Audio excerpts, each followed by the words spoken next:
2168 दूसरे पेज के मध्यांश में बात चल रही थी।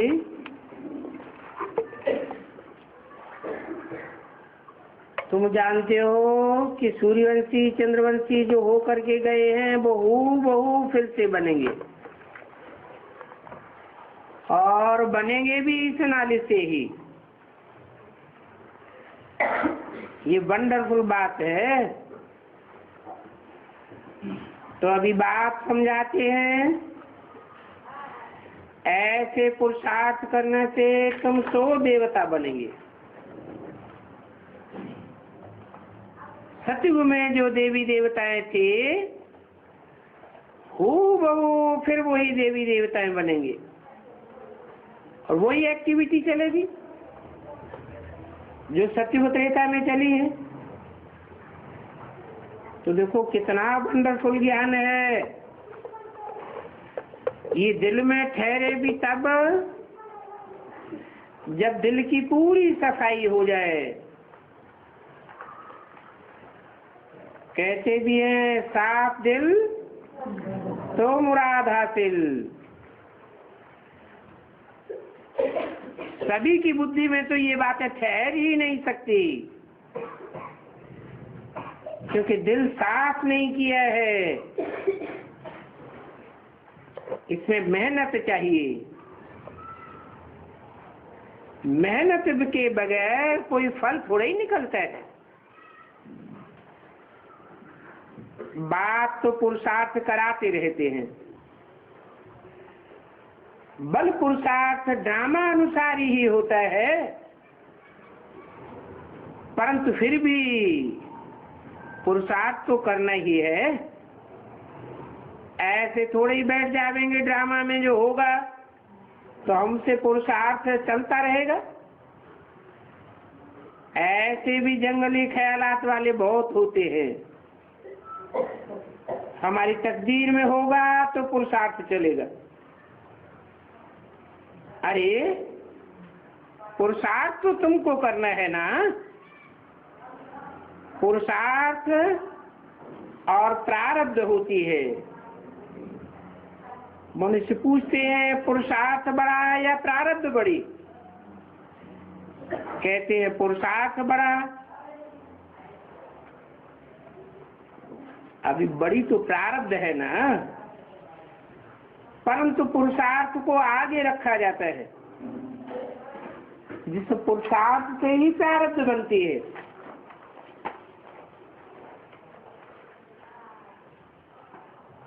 हर एक मनुष्य मात्र को पुरुषार्थ से ही सब कुछ मिलता है। 2168 की वाणी का तीसरा पेज। तो कब ऐसे भी पत्थर बुद्धि हो पड़ते हैं जो उल्टा ज्ञान उठाए लेते हैं तो समझा जाता है इनकी तकदीर में ही नहीं है। टूट पड़ते हैं। यहाँ बच्चों को कितना पुरुषार्थ कराते हैं। बच्चों को रात दिन समझाते रहते हैं। अपनी कैरेक्टर जरूर सुधारनी है और नंबर 1 कैरेक्टर है पावन बनने की। देवताएं तो होते ही हैं पावन, फिर जब गिरते हैं तो कैरेक्टर्स बिगड़ जाते हैं, फिर एकदम पतित बन पड़ते हैं। अभी तुम समझते हो हमारा तो A1 कैरेक्टर था, फिर अभी एकदम बिगड़ पड़े। तो सारा मदार पवित्रता पर है और इसमें ही बहुत डिफिकल्टी होती है क्योंकि मनुष्यों की आंखें बहुत धोखा देती है। रावण राज्य है ना, वहां नई दुनिया में तो आंखें धोखा देती ही नहीं क्योंकि रावण राज्य ही नहीं। और यहाँ तुमको ज्ञान का तीसरा नेत्र मिल जाता है इसलिए रिलीजन इज माइट कहा जाता है। सर्वशक्तिवान बाप ही आकर के ये देवी देवता धर्म की स्थापना करते हैं। बल करती तो सभी आत्मा ही है, परंतु कोई नाम रूप से तो करेगी ना।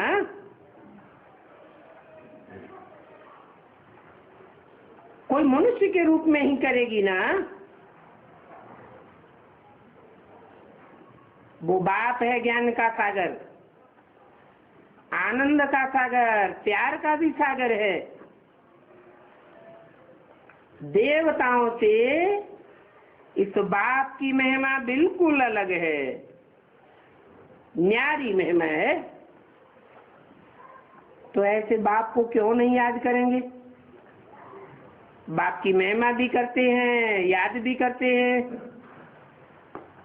उनको ही नॉलेजफुल बीज रूप कहा जाता है। उनको सत्य चित्त आनंद स्वरूप भी कहते हैं। ऐसे क्यों कहा जाता है? क्योंकि वो झाड़ का बीज है, उनको भी मालूम तो है ना सारे झाड़ का,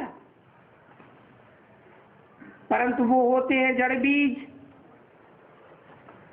उनमें आत्मा जैसे कि जड़ है। आत्मा तो है, छोटी बड़ी होती है क्या, परंतु जड़ है। और मनुष्यों में चैतन्य आत्मा है। उस बीज में होती है जड़, और ये है चैतन्य। चैतन्य आत्मा को ज्ञान का सागर भी कहा जाता है। उन जड़ बीजों को ज्ञान का सागर नहीं कहेंगे। जड़ चीज भी छोटी बड़ी होती है तो जरूर आत्मा है, परंतु वो बोल नहीं सकते। चैतन्य को बोलता चालता कहा जाता है।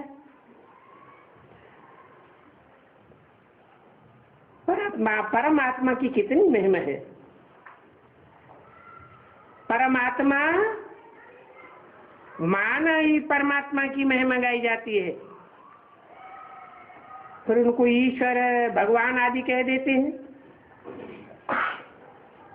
असल में नाम है परम पिता परमात्मा। परम अर्थात सुप्रीम, परम पिता माना सुप्रीम फादर। परम आत्मा माना आत्माओं में सुपरमेसी का पार्ट बजाने वाली आत्माओं के बीच किससे तुलना की है? जब परमात्मा कहा तो कैसी आत्मा?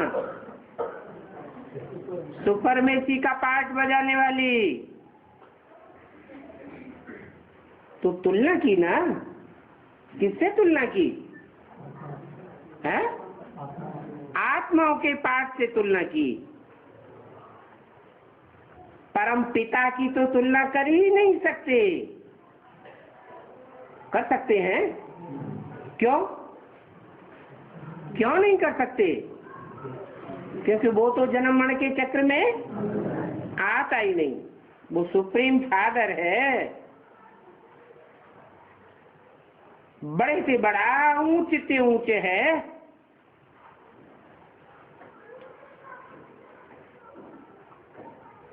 गाते भी हैं, ऊंचा तेरा धाम, ऊंचा तेरा नाम।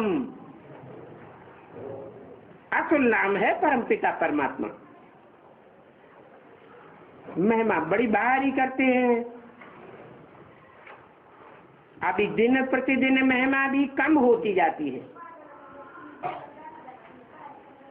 क्योंकि पहले रजो प्रधान बुद्धि थी, फिर बुद्धि रजो से तमो बन जाती है।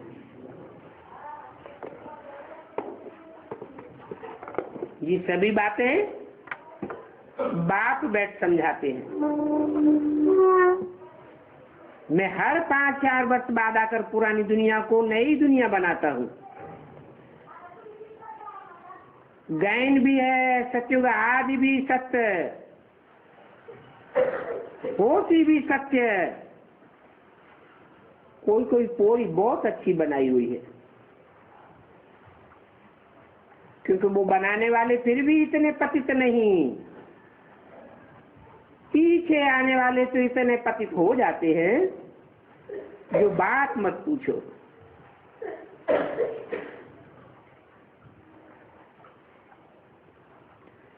भारतवासी बहुत सतो प्रधान थे, फिर बहुत जन्मों के अंत में तमो प्रधान बने, और धर्म पिताओं के लिए ऐसे नहीं कहेंगे,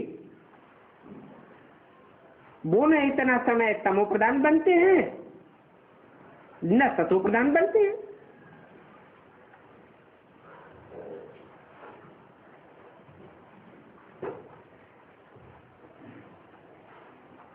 न बहुत सुख देखना है न उनको दुख देखना है,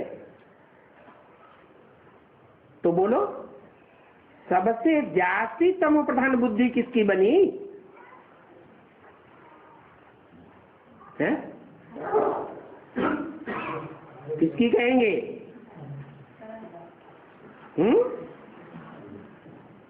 जो पहले पहले देवता थे वो सबसे जास्ती तमो प्रधान बने, सब धर्मों से जास्ती गिरे हैं। बल भारत की महिमा करते हैं क्योंकि समझते हैं ओल्ड इज गोल्ड, बहुत पुराना है। विचार किया जाए तो इस समय भारत बहुत गिरा हुआ है। ये उत्थान और पतन की कहानी है, भारत की ही कहानी है। देवता धर्म की बात है, ये बुद्धि से काम लेना होता है, तो बुद्धि चलनी चाहिए। हमने सुख भी बहुत देखा है और हमने दुख भी बहुत देखा है। पहले हम सतो प्रधान थे, अभी तमो प्रधान बने, तो दुख भी बहुत देखे। मुख्य है ही 4 धर्म, डीटीज्म, इस्लामिज्म, बौद्धिज्म और क्रिश्चियनिज्म। बाकी फिर इनसे वृद्धि होती गई है। इन भारतवासियों को तो पता ही नहीं पड़ता है हम किस धर्म के हैं, इनको धर्म का मालूम ही नहीं है, तो धर्म ही छोड़ देते हैं। वास्तव में सबसे मुख्य धर्म ये है भारतवासियों का, परंतु अपने धर्म को भूल गए हैं। धर्म को भूल जाने के कारण, धर्म पिता को भूल जाने के कारण मुसलमान हिंदुओं को काफिर कह देते हैं। क्यों? ये नाम क्यों रखा? कहां कहां मारे फिरते रहते हैं। एक धर्म में इनकी बुद्धि टिकती ही नहीं। समझते हैं हिंदू धर्म तो हो नहीं सकता है। हिंदू कोई धर्म ही नहीं है। जो समझू सयाने हैं वो समझते हैं कि उनको अपने धर्म में ईमान नहीं है। नहीं तो भारत क्या था और अभी क्या बना है। बाप बैठ समझाते हैं, बच्चे तुम क्या थे अभी क्या बन गए। सारी हिस्ट्री बच्चों की बैठ समझाते हैं। पहले तुम देवताएं थे, तुमने आधा कल्प राज्य किया, फिर आधा कल्प रावण राज्य में तुम धर्म भ्रष्ट कर्म भ्रष्ट बन गए। रावण राज्य पराया राज्य हो गया। वो तुम्हारा राज्य तो ईश्वर ने स्थापन किया था।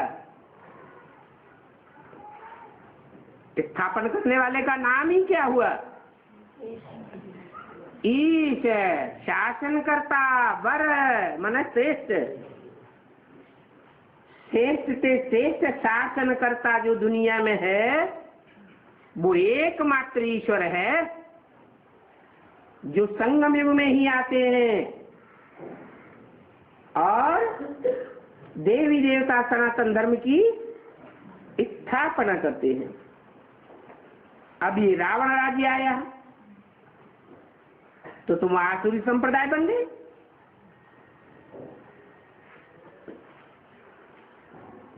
अभी फिर तुम दैवी संप्रदाय बन रहे हो। भगवान वाच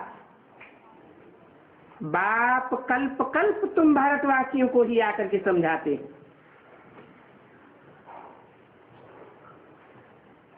रावण का भी भारत में ही ऐसे जलाते हैं,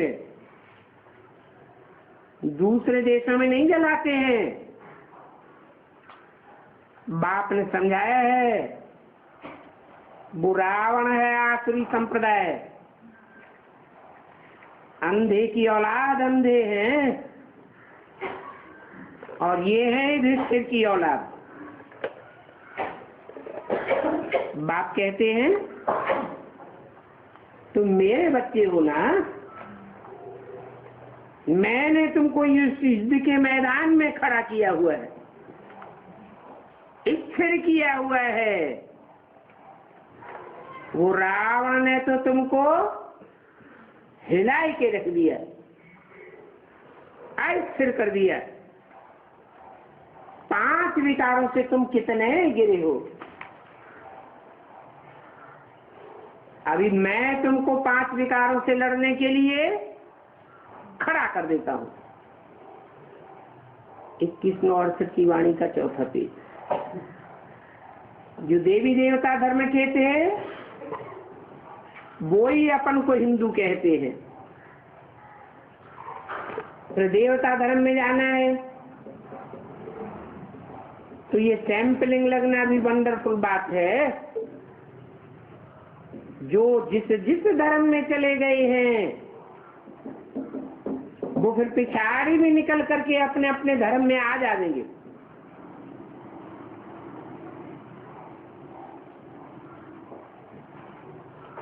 ट्रांसफर तो होना ही है।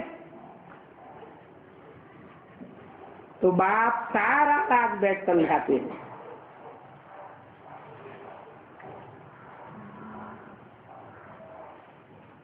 पिछाड़ी में क्यों निकलेंगे?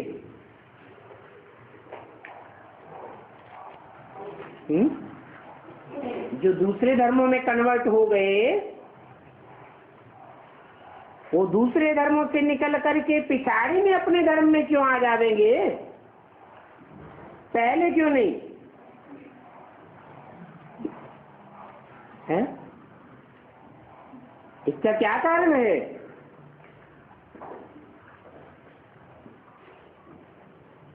कारण है कि जब पूरी पक जाती है तो ऊपर आ जाती है।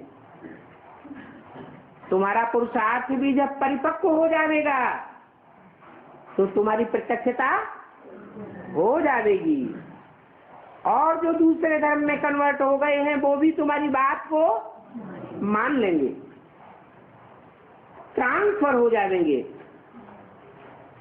तो बाप सारा रात बैठ समझाते हैं।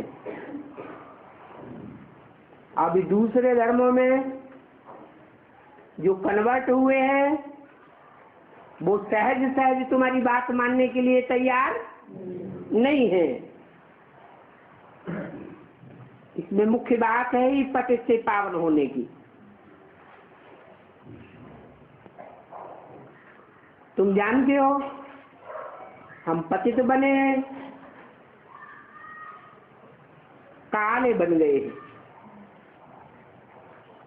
अभी हमारी आत्मा को स्मृति आ गई है कि पहले हम बहुत सुखी थे, फिर अभी बहुत दुखी बने हैं। ये स्मृति भी बाप ने दिलाई है। बाप बिगड़ कोई स्मृति में इन बातों को ला ही नहीं सकता। बाप पूछते हैं, बच्चे तुमको स्मृति आई है कि हम कौन थे? कल्प कल्प तुम बच्चों को ही पढ़ाने आता हूं। तुम बच्चों को, हा? उन बच्चों को नहीं, उनको पढ़ाने नहीं आता हूं, तुमको पढ़ाने आता हूं। इनको पढ़ाने नहीं आता हूं, इनके फॉलोअर्स को भी पढ़ाने नहीं आता हूं। किसको पढ़ाने आता हूं? तुमको पढ़ाने आता हूं। क्या मतलब हुआ है? हाँ, जो सुप्रीम टीचर के सन्मुख आकर बैठे हैं उनको ही पढ़ाने आता हूं। तो पढ़ाई में टाइम लगता है। और धर्म में जो कन्वर्ट हुए हैं वो सन्मुख बैठ नहीं पढ़ते हैं। क्या सन्मुख होते हुए भी उनके संकल्प कैसे चलते हैं? विपरीत बुद्धि के संकल्प चलते हैं। अनिश्चय बुद्धि है, विनिश्चय के संकल्प चलते हैं। तो बोला तुम बच्चों को तो स्मृति आ गई है कि हमारा बाप आया हुआ है। वो बाप हमारा बाप भी है, सुप्रीम टीचर भी है और सुप्रीम गुरु भी है। उसके बाद फिर धर्म भी नंबरवार रिपीट होंगे। ये किसी की बुद्धि में नहीं बैठता है। क्या है? क्या किसी की बुद्धि में नहीं बैठता है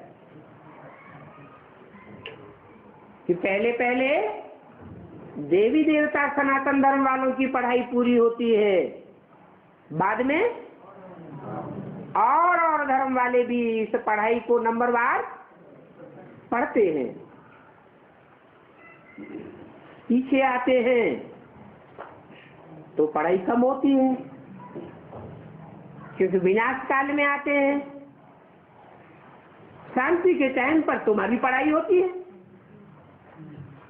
और जब दुनिया में अशांति फैल जाएगी, लड़ाई शुरू हो जाएगी, तो तब और धर्म वाले जगेंगे, तुम्हारी प्रत्यक्षता हो जाएगी। तो तुम जानते हो कि हम तो देवताओं को पूजते हैं, तो जरूर देवता धर्म के ठहरे। अभी बात समझाते तुम कितने पतित बने हो, इसलिए अभी अपन को देवता कह नहीं सकते हो। धर्म का नाम ही बदली कर दिया, भारत का नाम भी बदली कर दिया। क्या नाम बना दिया है? हिंदुस्तान। समझते हैं क्रिश्चियन का क्रिश्चियनतान होता है, अब ऐसा होता है? हाँ, ये कहेंगे ख्रिस्तान। इसके आधार पर ख्रिस्त किसका नाम है? क्राइस्ट का। तो ये सभी बातें बाप बैठ समझाते हैं। यूरोप का नाम कब बदलता है क्या? यूरोप का नाम यूरोप ही रहता है। मुख्य बड़ी से बड़ी मेहनत है अपन को आत्मा समझे, बाप को याद करके पावन बनने की। ये मुख्य मेहनत है। जो मेहनत तुमसे हो नहीं पाती है क्योंकि तुम 63 जन्म के देह अभिमानी बन पड़े हो। बड़ा अच्छे अच्छे बच्चे भी हैं जो समझाते तो बहुत अच्छा है,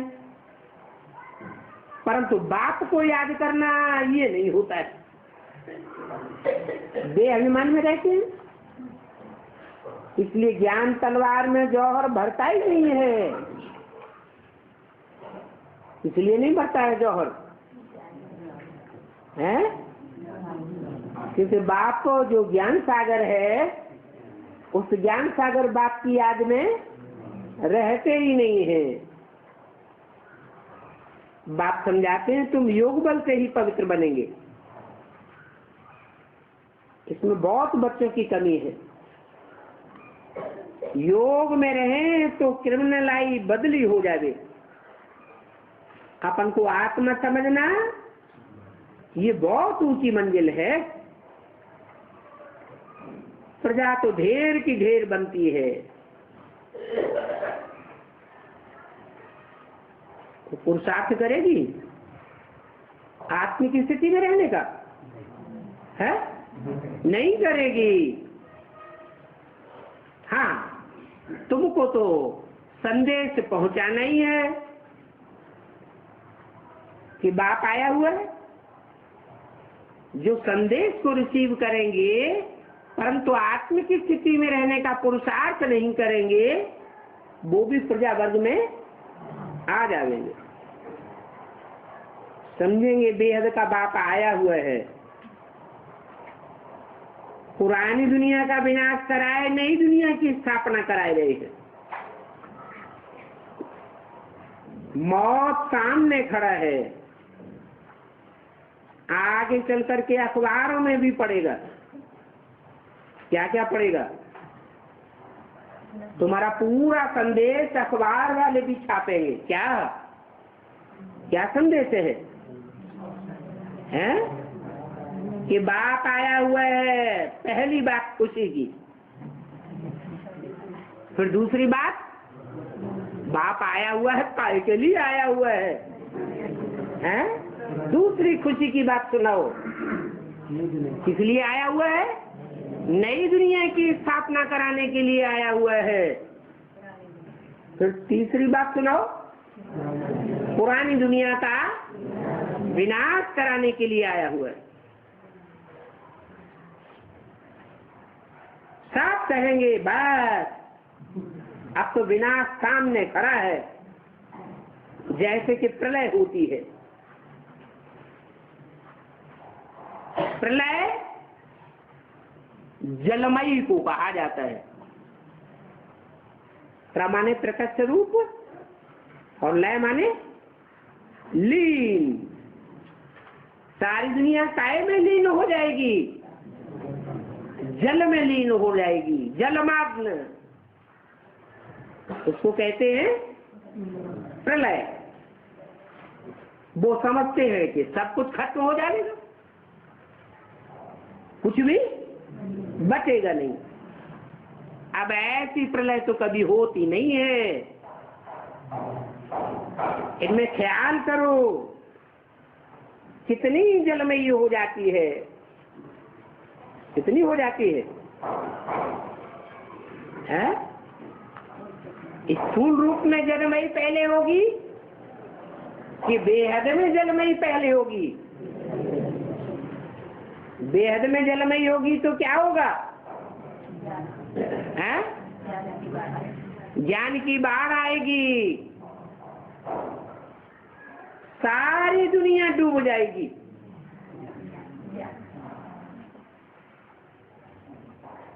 सारी दुनिया डूबेगी तो बचेगा कौन? हैं? तो बचेगा, और बाकी सब धर्मखंड डूब जाएंगे। धर्मखंड स्थूल में डूबेंगे पहले, या पहले धर्मखंड सूक्ष्म में डूबेंगे? कैसे है?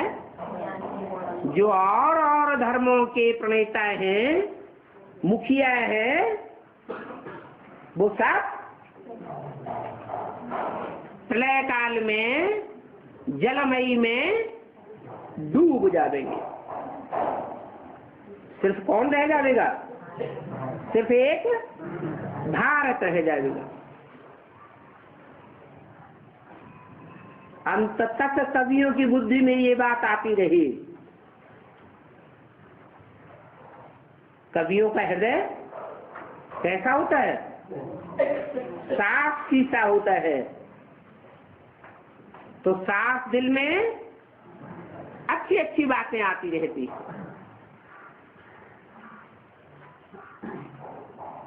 तो लिख दिया है पहले से, हिमगिरी के उत्तुंग शिखर पर बैठ शिला की शीतल छां। क्या हिमगिरी माने? हिमालय पहाड़। हिमालय पहाड़ की सबसे ऊंची चोटी, उत्तुंग शिखर, उसमें एक शिला की शीतल छाया में बैठा हुआ पुरुष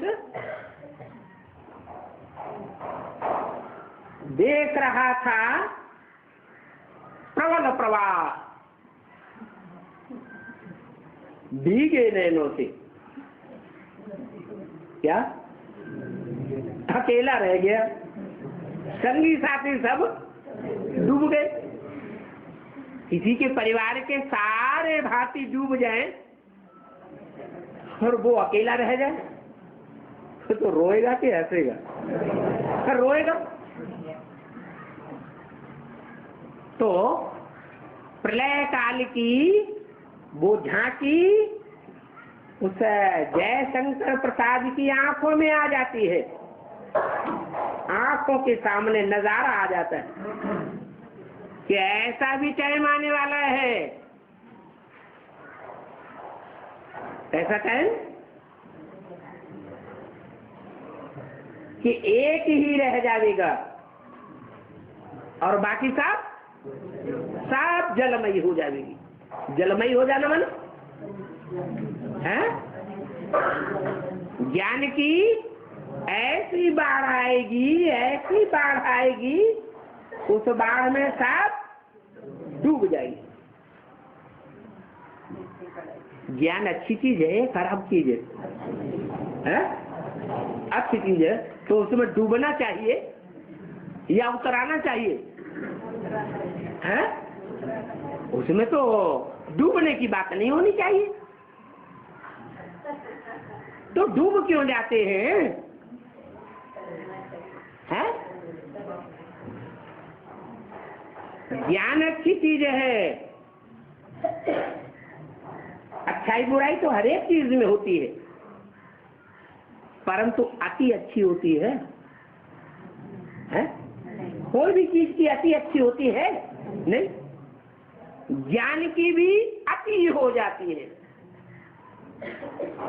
अति का फिर अंत होना जरूरी है। कैसे अति होती है? ज्ञान जल जो शुद्ध जल होना चाहिए, जैसे मान सरोवर का जल, क्या नाम दिया उसका मुरली में? ज्ञान मान सरोवर। तो मान सरोवर में कोई झांक के देखे तो शीशे के मुआफिक नीचे का तल्ला दिखाई देता है। इतना साफ जल होता है, धूल कणों का नाम निशान नहीं। धूल किसे कहते हैं? दे अभिमानी की धूल कहते हैं। ज्ञान किसको देना चाहिए? है? सुपात्र को देना चाहिए, कुपात्र को देना चाहिए, सुपात्र को दान देना चाहिए। सुपात्र की पहचान, जो कहावत है, लालने के पांव पालने में ही पहचाने जा सकते हैं। सुपात्र वो है जो ज्ञान के नियम कानून हैं, उन नियम कानून को फाउंडेशन के टाइम पर ही पूरा पालन करे।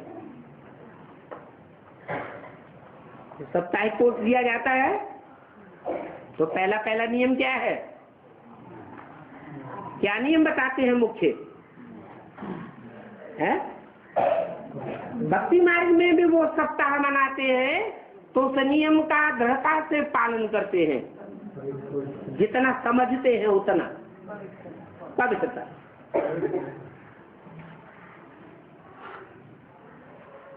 कितनी भावना शुद्ध रहती है। कोई ध्यान देते हैं इस बात पर पूरा और कोई ध्यान नहीं देते, बस फाउंडेशन पड़ गया। तो जो देहवानी की धूल पड़ जाती है वो फाउंडेशन के टाइम पर ही धूल पड़ जाती है। ज्ञान का जितना जितना विस्तार होता जाएगा, मनन चिंतन मंथन जितना बढ़ता जाएगा, देहवानी की धूल जमी हुई होने के कारण वो जल कैसा हो जाएगा? मटमैला होता जाएगा। दुनिया की हर चीज 4 अवस्थाओं से पसार होती है, ज्ञान भी 4 अवस्थाओं से पसार होता है। तो अंतिम स्टेज में तो सबको पहुंचना है।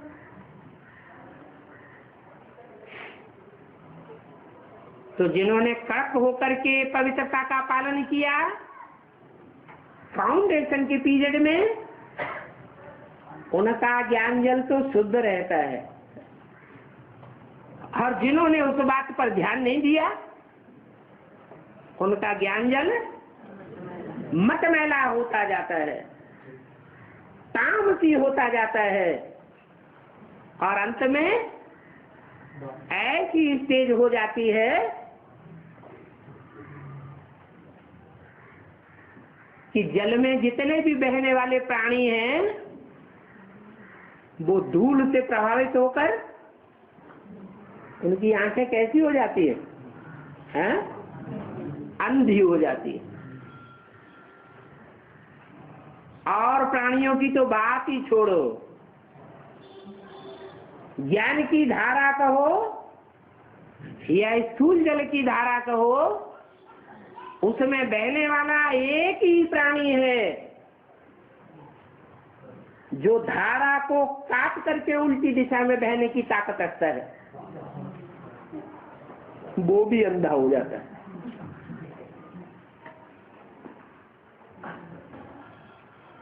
तो ये हालत हो जाती है 84 लाख योनियों की। अब मनुष्य तो 84 लाख योनियों में नहीं जाता है। यहाँ बात किसकी है? मनुष्यों की। बल 84 लाख योनियों में नहीं जाता है, परंतु 84 लाख योनियों जैसे स्वभाव संस्कार को धारण करता है। कर सकता है या नहीं कर सकता है? करता है। कोई कौन से स्वभाव को जाति धारण करेगा, कोई कौन से स्वभाव को जाति धारण करेगा। तो अंत में सब अंधे हो जाते हैं।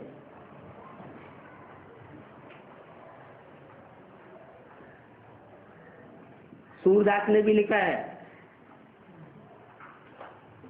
आई ज्ञान की आंधी।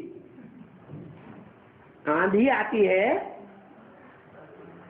तो हवा शुद्ध होती है या उसमें धूल कण मिक्स होते हैं? इतने धूल कण भरे हुए होते हैं कि कोई आंखें खोल के भी ठहर नहीं सकता। आई ज्ञान की आंधी। फिर लिखा है, उत्तर दक्षिण पूर्व पश्चिम चहुं दिस काल फिरे। क्या ये प्रलय काल का नजारा दिखाया। चारों तरफ काल ही काल मंड रहा होगा। तो पहले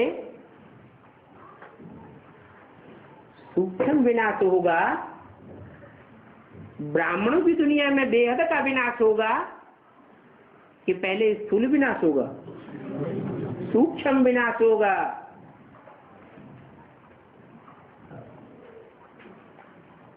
अनिश्चय बुद्धि विनश्यते हो जाएंगे,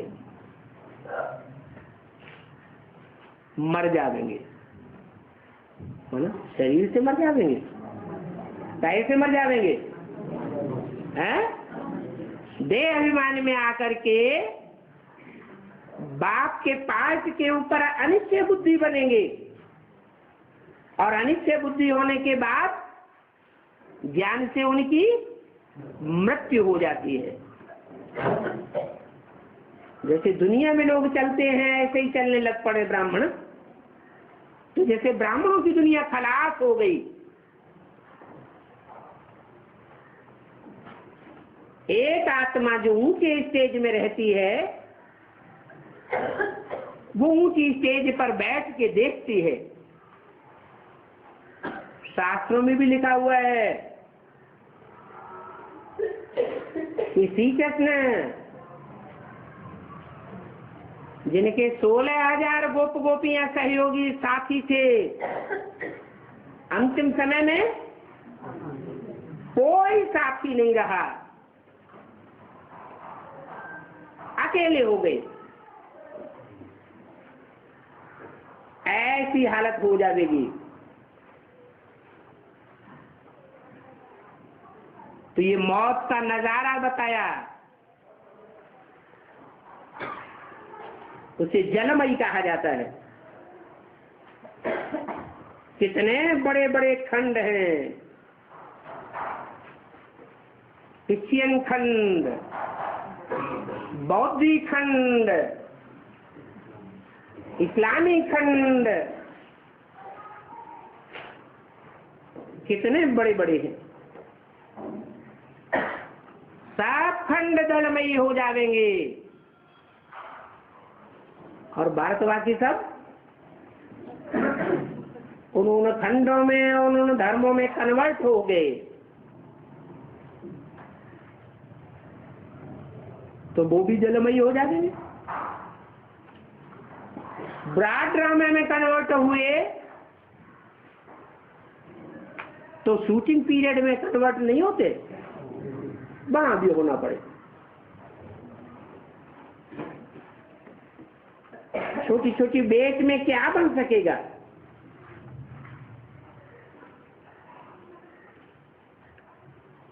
जो हर धर्म खंड में ऊंचे ऊंचे पहाड़ हैं वो बचेंगे। जैसे कि एक टापू बच गया छोटा सा, उसमें क्या बनेगा? उनको खाना पीना पहुंचावेगा कौन? है? सारे तो जलमयी हो गए, फिर उनको कौन बचावेगा? दूर दूर में तो बड़ी बड़ी बिचारियां हैं, कोई कोई आइलैंड तो बहुत बड़े होते हैं, लाखों आदमशुमारी होती है। फिर भी ये भारत खंड बच जाएगा। इस भारत को अविनाशी खंड कहा जाता है। कितने धर्म खंड हैं बड़े बड़े हैं? अरे सागर भी है तो धर्म खंड भी है, परंतु उन 7-8 धर्म खंडों के बीच में भारत की बड़ी भारी महिमा है। नाम क्या रखा? है? भारत। क्यों नाम रखा है? रत। काहे में रत? ज्ञान की रोशनी में रत रहता है। भगवान आया तो भगवान की प्रॉपर्टी में लग जाना चाहिए या दुनियावी प्रॉपर्टी में माथा मारना चाहिए है? जबकि भगवान गारंटी दे रहा है कि मेरे बच्चे भूख नहीं मर सकते, उसके बावजूद भी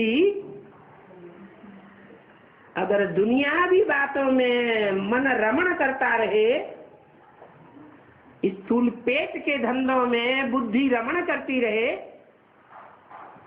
तो कहेंगे बाप के ऊपर पूरा निश्चय है? कहेंगे निश्चय नहीं है, पेट की ज्यादा चिंता है। जबकि बाप बार बार गारंटी देते हैं। तो बुद्धि भी बाप की प्रॉपर्टी में लग जानी चाहिए, बाप की दुकान संभालने में लग जानी चाहिए।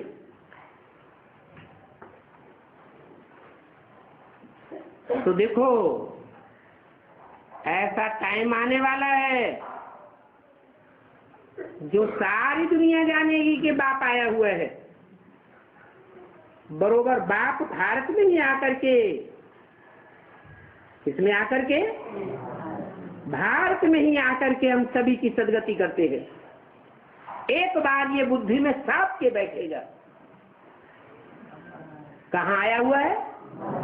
भारत में आया हुआ है। बाप ही आकर के जीवन मुक्ति का रास्ता बताते हैं।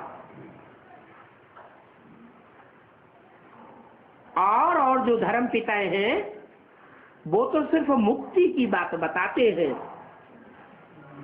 जीवन मुक्ति की बात कोई भी नहीं बताता। और बाप मुक्ति और जीवन मुक्ति दोनों की बात समझाते हैं। और धर्म पिताएं तो सन्यासी हैं, प्रवृत्ति मार्ग के पक्के नहीं है, प्रवृत्ति मार्ग को तोड़ने वाले हैं। वो सन्यासी का जीवन मुक्ति का रास्ता बता ही नहीं सकते।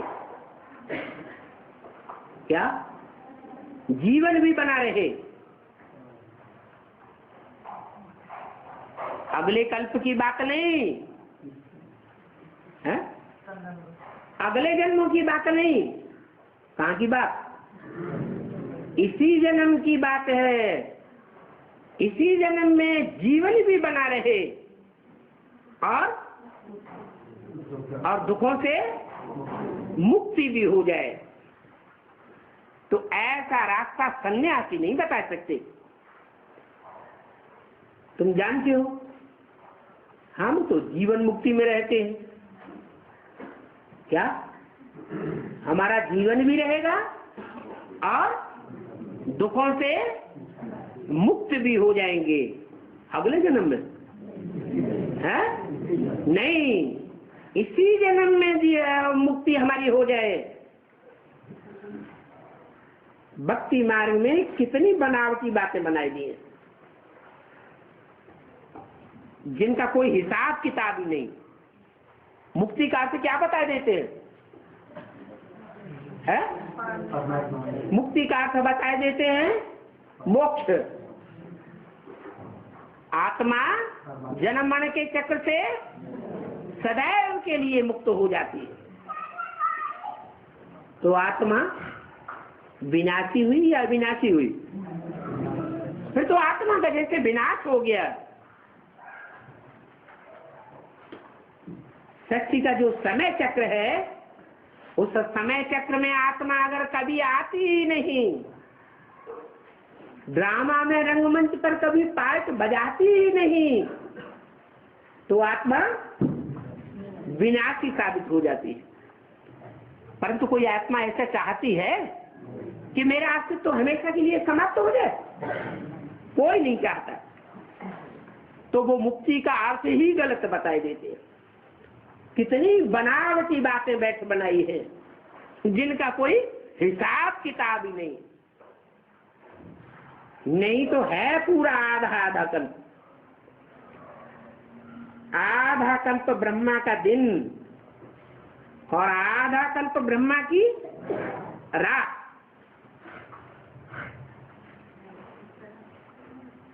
सतयुग त्रेता ब्रह्मा का दिन और द्वापर कलयुग ब्रह्मा की रात। वो लोग कितना फर्क कर देते हैं।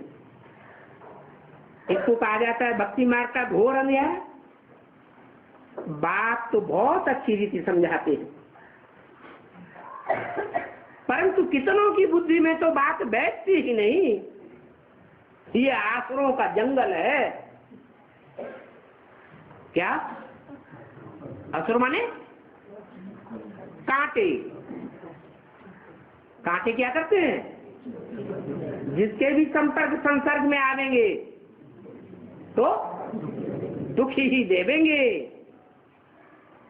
और वो है ईश्वरीय बगीचा। तो फर्क हो गया ना। आत्माएं सभी डर्टी बन गई है। विकार को डर्टी कहा जाता है। डर्टी माने गंदा। जब डर्टी हो जाते हैं तो क्या करना पड़ता है? कोई गंदे हो जाते हैं तो क्या करना पड़ता है? तो तुरंत जाकर के पानी से साफ करो। पहले जमाने में सफाई के लिए लैट्रिन बाथरूम घर में नहीं बनाते थे। कहाँ बनाते थे? बाहर बनाते थे, दूर। और आज के जमाने में घर के अंदर ही, जहाँ कमरा होगा, बेडरूम होगा, वहीं बाथरूम भी बना देंगे, लैट्रिन भी बना देंगे। अरे इतना परिवर्तन क्यों आ गया? क्योंकि घड़ी घड़ी गंदे होते रहते, घड़ी घड़ी डर्टी होते रहते। मकान की बात नहीं, कपड़ों की भी यही बात है। पहले कपड़े ऐसे पहनते थे जो थोड़ी उतारने में देर लगेगी। अभी वो क्या चला, जमंगा, क्या कहते हैं उसको? विदेश से आए हैं वो पहरवाइश, क्या नाम है उसका? गाउन।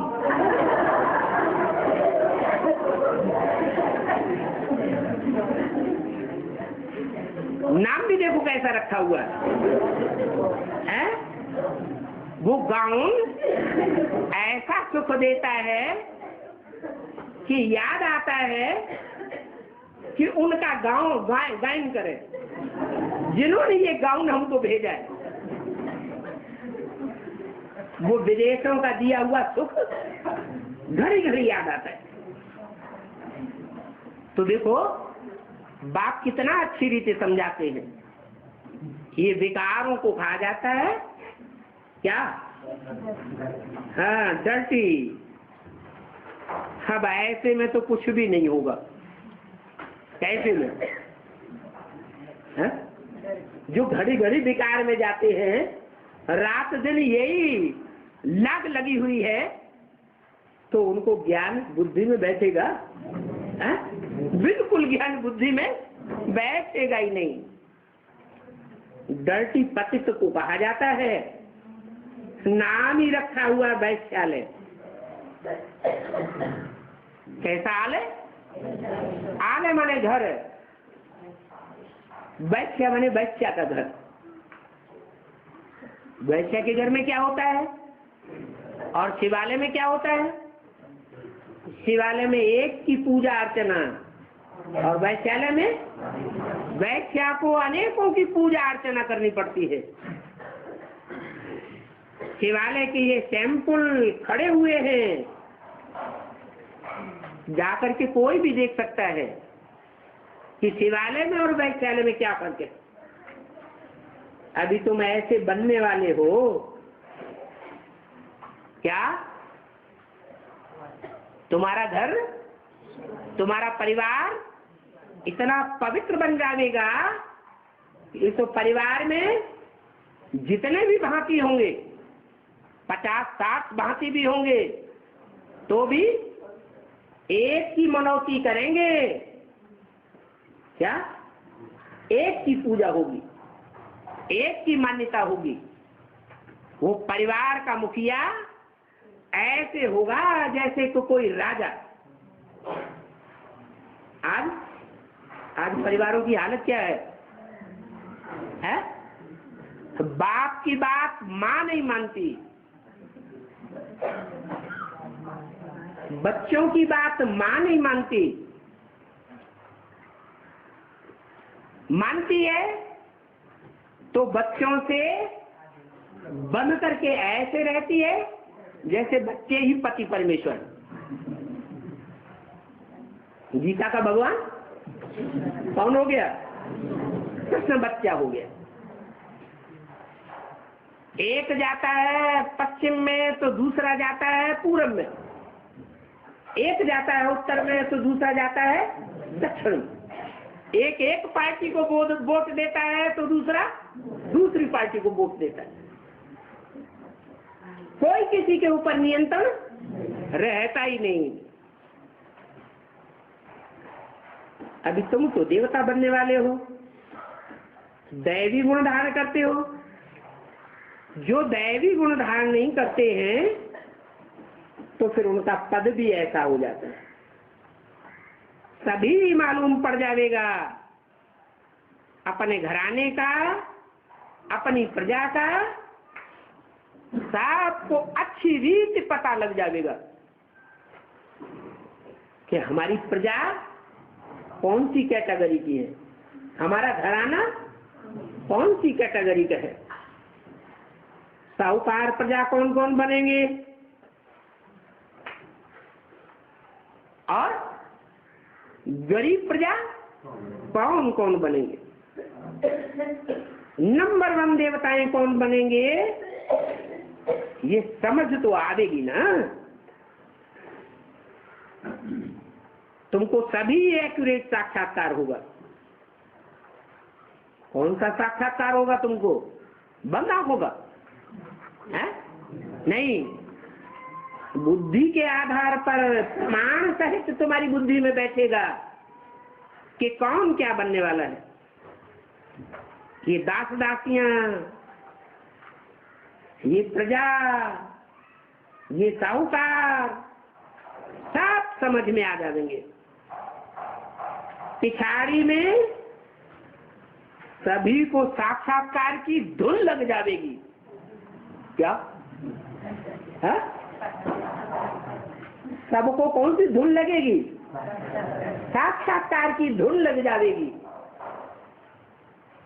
जन्म जन्मांतर हमारा क्या पार्ट होगा, कैसे कैसे संपर्क, संसर्ग और संबंध में हम आवेंगे, ये जानने की क्या लग जाएगी? धुन लग जाएगी। जैसे पहले तुमको धुन होती थी, यज्ञ के आदि में साक्षात्कार की धुन लगी हुई थी, होड़ लगी हुई थी। अभी तुम फिर से ऐसा पार्ट बजावेंगे। पहले भी महाराजा महारानी, प्रिंस प्रिंसेस बनकर के पार्ट बजाते थे ना। सबकी बात यज्ञ के आज की बात बताइए। तो वो साक्षात्कार करने वाले तो आज है ही नहीं। क्या अंतर हुआ? वो था बंद आंखों का साक्षात्कार, और ये है, ये होगा बुद्धि का साक्षात्कार। तो आगे जो साक्षात्कार में जाते थे उनकी एक एक की दुर्गति की हिस्ट्री सुनो तो तुम बंदर खा देंगे। क्या अभी सुनी नहीं है हिस्ट्री? ऐसे आदि काल में यज्ञ में साक्षात्कार में जाने वाले ढेर के ढेर थे, वो अभी भी बैठे हुए हैं। कहाँ? एडवांस में कहाँ बैठे हुए? बीके में बैठे हुए हैं। वो समझते हैं हम बहुत पुराने हैं, हम बाबा के बड़े अजीज हैं। और बाबा क्या कहते हैं? उन साक्षात्कार में जाने वालों की एक एक की हिस्ट्री सुनो, दुर्गति की, तो तुम वंडर खाओ। कहाँ की बात बताई? पास्ट की बात बताई या भविष्य की हिस्ट्री जब निकलेगी? भविष्य में किसी का कुछ भी छुपा हुआ नहीं रहेगा, सब क्लियर हो जाएगा। बाप का बन करके फिर ऐसी दुर्गति को पाते हैं क्या? बाप के बने तो सदगति होनी चाहिए या दुर्गति होनी चाहिए? है? सदगति माने शिवालय में उनकी मूर्ति होनी चाहिए चैतन्य, ये वैश्यालय में उनकी चैतन्य मूर्ति देखने में आनी चाहिए दुनिया वालों को। कहाँ देखने में आनी चाहिए? शिवालय में आनी चाहिए। शिवालय में तुम्हारी मूर्ति देखने में आवेगी और उनकी मूर्ति सारी दुनिया देखेगी कि वैश्यालय में बैठे हुए। जब हिस्ट्री सुनेंगे, तुम भी सुनेंगे तो वंडर का देंगे। बाप का बन करके फिर ऐसी दुर्गति को पाते हैं। ऐसी दुर्गति को पाते हैं जो बात मत पूछो, पूछना ही बेकार है। माया एकदम सारा ही हप कर लेती है। बड़ी बड़ी वंडरफुल कहानियां हैं। वो कहानियां अभी नहीं बैठ बतावेंगे, जब टाइम आवेगा तो कहानियां पता चल जाएंगी। माया एकदम गिरा करके गंदा बना देती है।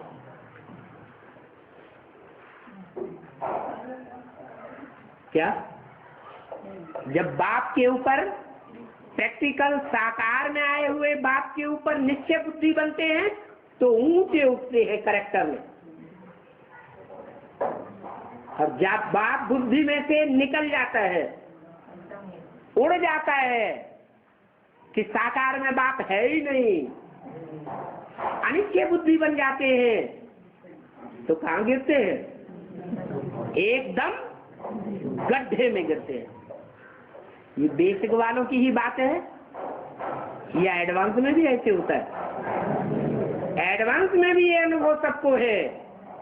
जब प्रैक्टिकल में साकार में आए हुए बाप के ऊपर निश्चय बैठता है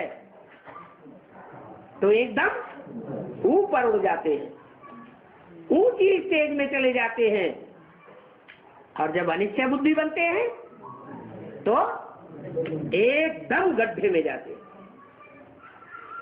माया एकदम गिरा करके गंदा बना देती। ड्रामा में ये भी पार्ट था। सबकी बात बताई आज की, जो आज ही सो अंत में भी होता है। ऐसे बहुत ही वंडरफुल पार्ट होने हैं, पहले भी था और अभी भी होने हैं। कब की बात बताई? भविष्य की। इसमें बहुत खबरदारी चाहिए। बाप की याद से ही सहारा मिल सकता है। अगर बाप ही नहीं तो सहारा मिल नहीं सकेगा। अच्छा, मीठे मीठे सिकिल दे रूहानी बच्चों को रूहानी बाप बदादा का याद प्यार, गुड मॉर्निंग, नमस्ते।